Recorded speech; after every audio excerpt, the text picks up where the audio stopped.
मनुष्य सबसे पहले उन्हीं पदार्थों की ओर आकृष्ट होता है जिनसे उसका प्रथम संपर्क होता है। मनुष्य का अस्तित्व अपने चारों ओर के संसार से गहरा जुड़ा होता है।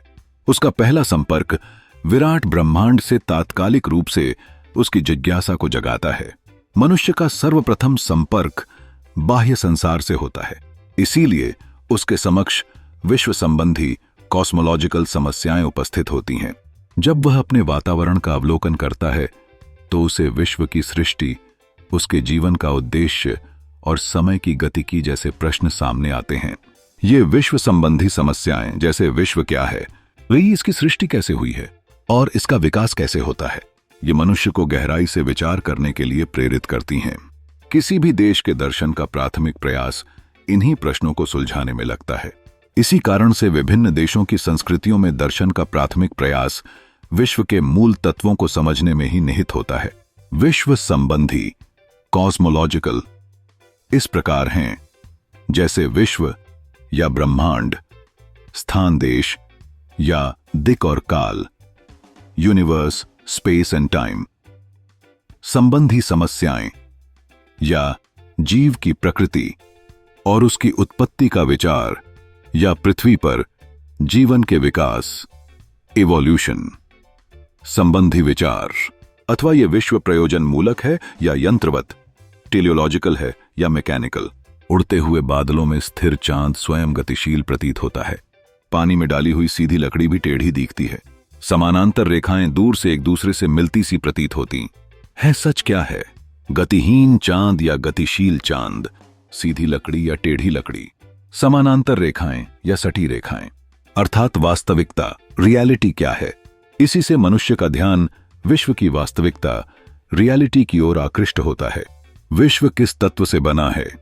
जड़ तत्व, मैटर से, चेतन तत्व, स्पिरिट से, या दोनों से, या जड़ चेतनहीन तत्व से? क्या तत्व की संख्या एक है या दो या अनेक? ऐसी समस्याएं तत्वशास्त्र की है। जैसे तत्व क्या है, अर्थात उसकी प्रकृति क्या है, मूल तत्व कितने हैं, अर्थात उसकी संख्या क्या है। ये सभी समस्याएं विश्व संबंधी समस्याएं हैं, जिनका अध्ययन दर्शन शास्त्र की तत्व मीमांसा या मेटाफिजिक्स में करते हैं। यह विचार श्रृंखला यही नहीं रुकती।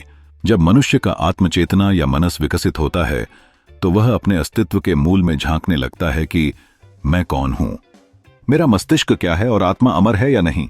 वो जैसे प्रश्न उसके मन में कौंधते हैं।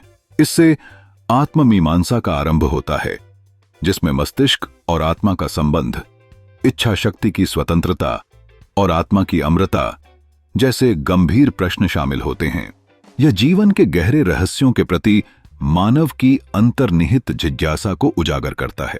मानसिक प्रतिक्रियाओं के आधार स्वरूप मस्तिष्क क्या है, आत्मा अमर है या शरीर के साथ साथ उसका भी नाश हो जाता है, मनुष्य स्वेच्छाचारी फ्री है या नहीं, ऐसे प्रश्न भी उसके समक्ष उपस्थित होते हैं।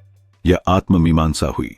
इसकी समस्याएं इस प्रकार हैं, जैसे मस्तिष्क, माइंड की प्रकृति क्या है, आत्मा, सोल या स्पिरिट, और मस्तिष्क, माइंड का स्वरूप क्या है। मस्तिष्क और शरीर का संबंध कैसे निर्धारित होता है।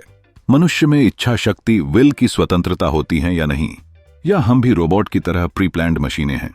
आत्मा की अमरता, इमॉर्टैलिटी से क्या तात्पर्य है। रिलीजन और एथिक्स के संदर्भ में हम इनका अध्ययन दर्शन शास्त्र में करते हैं। मनुष्य का ध्यान आदर्शों की ओर भी जाता है। प्रत्येक मनुष्य का कोई न कोई नैतिक, मॉरल, धार्मिक, रिलीजियस, मानसिक, इंटेलेक्चुअल तथा सौंदर्य संबंधी एस्थेटिक आदर्श होता है। उन आदर्शों का अर्थ तथा उनके संबंध में विचार करना भी आवश्यक है। जैसे नैतिक आदर्श, मॉरल एल्डील, उचित अनुचित, अच्छे बुरे की समीक्षा। धार्मिक आदर्श, रिलीजियस आइडियल, ईश्वर तथा ईश्वर और विश्व का संबंध। मानसिक आदर्श, इंटेलेक्चुअल आइडियल, तर्कशास्त्र के नियम, कारण संबंध। सौंदर्य संबंधी आदर्श, एस्थेटिक आइडियल, सुंदर कुरूप की व्याख्या इनमें होती हैं। भारतीय दर्शन में इन समस्याओं के अतिरिक्त मोक्ष और बंधन की समस्या बहुत ही महत्वपूर्ण है। चार्वाक मत को छोड़ सभी भारतीय दार्शनिकों ने इस समस्या पर विचार किया है। उनके अनुसार दर्शन का मुख्य उद्देश्य है मोक्ष प्राप्ति।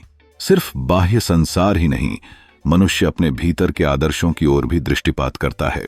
नैतिक, धार्मिक, मानसिक और सौंदर्य संबंधी आदर्श उसके जीवन की दिशा निर्धारित करते हैं।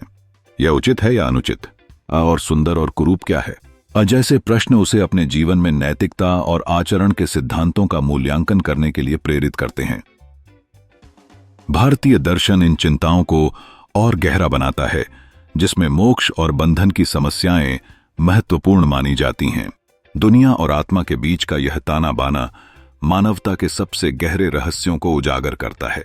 विचार करना, सोचना, चिंतन करना मनुष्य का स्वभाव है।